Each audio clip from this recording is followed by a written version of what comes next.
ಮಾಗಡಿ ತಾಲೂಕು ಸೋಲೂರು ಕುದೂರು ಮಾರ್ಗದ ಸೋಲೂರಿನ ಭಾರತ್ ಗ್ಯಾಸ್ ಮುಂಭಾಗದಲ್ಲಿ ಬರುವ ರೈಲ್ವೆ ಬ್ರಿಡ್ಜ್ ರಸ್ತೆ ತಿರುವಿನಲ್ಲಿ ಕಳೆದ 3 ವರ್ಷಗಳಿಂದ ಗುಂಡಿ ಬಿದ್ದಿದ್ದು, ಈ ಗುಂಡಿಯನ್ನ ಮುಚ್ಚಲು ಅಧಿಕಾರಿಗಳು ಇದುವರೆಗೂ ಮೀನಾಮೇಷವನ್ನ ಎಣಿಸುತ್ತಿದ್ದಾರೆ. ಪ್ರಾರಂಭದಲ್ಲಿ ಸಣ್ಣ ಪ್ರಮಾಣದಲ್ಲಿದ್ದ ಈ ಗುಂಡಿ ಇದೀಗ ಪುಟ್ಟ ಕಟ್ಟೆಯಂತಾಗಿದೆ.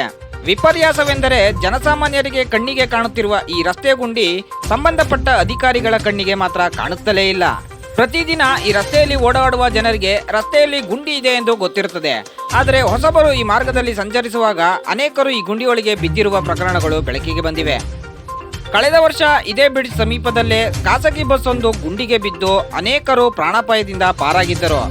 ಪ್ರಸ್ತುತ ಕುದೂರಿನಿಂದ ಸೋಲೂರಿಗೆ, ಸೋಲೂರಿನಿಂದ ಕುದೂರಿಗೆ ಬಸ್ ಸಂಚಾರ, ಆಟೋ ಸಂಚಾರ ಹಾಗೂ ಖಾಸಗಿ ವಾಹನಗಳು ಇದೇ ರಸ್ತೆಯಲ್ಲಿ ಸಂಚಾರವನ್ನ ಮಾಡುತ್ತಿದ್ದಾವೆ. ರೈಲ್ವೆ ಬ್ರಿಡ್ಜ್ ಮುಂದಿರುವ ಇಷ್ಟು ದೊಡ್ಡ ಗುಂಡಿಗೆ ಮುಂದೊಂದು ದಿನ ಅಪಾಯವು ಕಟ್ಟಿಟ್ಟ ಬುತ್ತಿಯಾಗಿದೆ.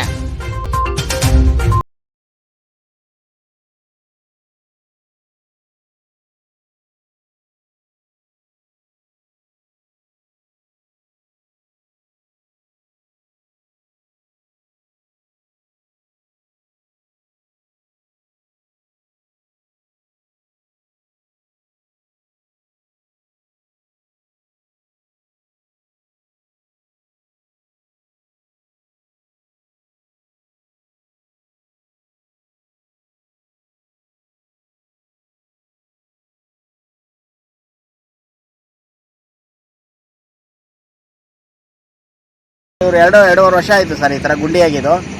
ಇವರು ಹೈವೇ ಅವರು ನಮಗೆ ಬರೋಲ್ಲ ಅಂತಾರೆ, ಇಲ್ಲಿ ಪಂಚಾಯತಿಯವರು ನಮಗೆ ಬರೋಲ್ಲ ಅಂತಾರೆ. ಮತ್ತು ಇದು ಯಾರಿಗೆ ಬರುತ್ತೆ ಸರ್ ಇದು? ಅಲ್ಲ, ಇನ್ನು ಯಾರಿಗೆ ಬರುತ್ತೆ ಹೇಳಿ? ಇದು ಯಾರು ಸಾಯೋವರೆಗೂ ಮೋಸ್ಟ್ಲಿ ಇದನ್ನು ಇವ್ರು ಯಾರು ಸರಿ ಮಾಡಲ್ಲ ಅಂತ ಸರ್. ಮತ್ತು ಇವ್ರು ಯಾರು ತಲೆನೂ ಕೆಡ್ಸ್ಕೊಳಲ್ಲ ಸರ್. ಎಷ್ಟು ಸರ್ ಟೂ ವೀಲರ್ಗಳು ಇವತ್ತು ನೀರು ಕಮ್ಮಿ ಆಗಿದೆ, ಬೆಳಗ್ಗೆ ಹೊತ್ತು ಫುಲ್ ಆಗಿರುತ್ತೆ, ಒಳಗಡೆ ಹೋಗಕ್ಕೆ ಆಗಲ್ಲ ಸರ್. ಇವಾಗ ಇಲ್ಲಿಂದ ಹೋಗೋರು ಹೆಂಗೆ ಹೋಗ್ಬೇಕು ಹೇಳಿ ಸರ್? ಸರ್ ಎಷ್ಟು ವರ್ಷದ ಸಮಸ್ಯೆ ಸರ್ ಇದು? ಆಯಿತು ಸರ್, 2.5 ವರ್ಷದ ಆಗೋಯ್ತು ಸರ್. 2.5 ವರ್ಷದಿಂದ ಇವ್ರೇನು ಮುಟ್ಟೇ ಇಲ್ಲ ಸರ್. ಏನು ಸರ್ ಇದೇನು ಯಾರಿಗೂ ಸಂಬಂಧಪಡಲ್ವ ಸರ್? ಏನು ದುಡ್ಡು ಗಿಟ್ಟು ಇಲ್ವಾ ಸರ್ ಅವ್ರ ಹತ್ರ? ಹೋಗ್ಲಿ, ಅವ್ರಿಗಿಲ್ಲ ಅಂತ ಹೇಳಿ ಸರ್, ನಾವೇ ಹೋಗ್ಲಿ, ಇಲ್ಲೆಲ್ಲ ಕಲೆಕ್ಷನ್ ಮಾಡಿ ನಾವೇ ಮಾಡ್ಕೊಂಬಿಡ್ತೀವಿ ಅಂತ. ಇದೇನು ಸರ್ ಅಧಿಕಾರದಲ್ಲಿ ಇರಬೇಕು?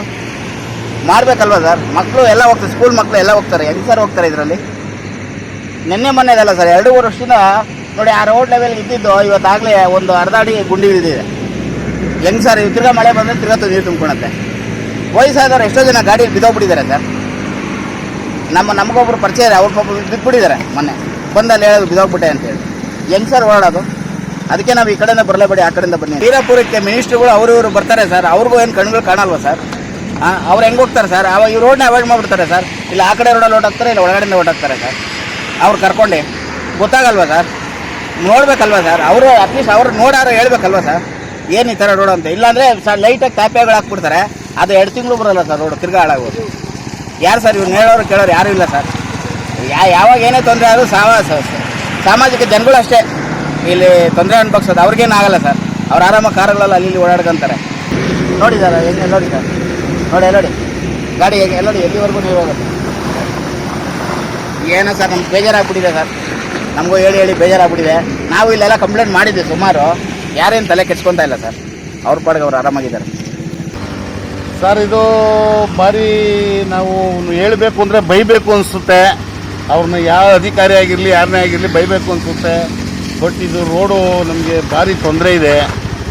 ಇದನ್ನೇನಾದರೂ ಮಾಡಿ ರೆಡಿ ಮಾಡಿಕೊಡಿ. ರೈಲ್ವೇರನ್ನ ಮಾಡಲಿ, ಇಲ್ಲ ಹೈವೇರನ್ನ ಮಾಡಲಿ, ಯಾರಾದರೂ ಮಾಡಿ ಇದನ್ನ ಒಂದು ಬಗೆಹರಿಸ್ಬೇಕು. ಎಷ್ಟು ವರ್ಷದಿಂದ ಸಮಸ್ಯೆ ಇದೆ ಸರ್ ಇದು?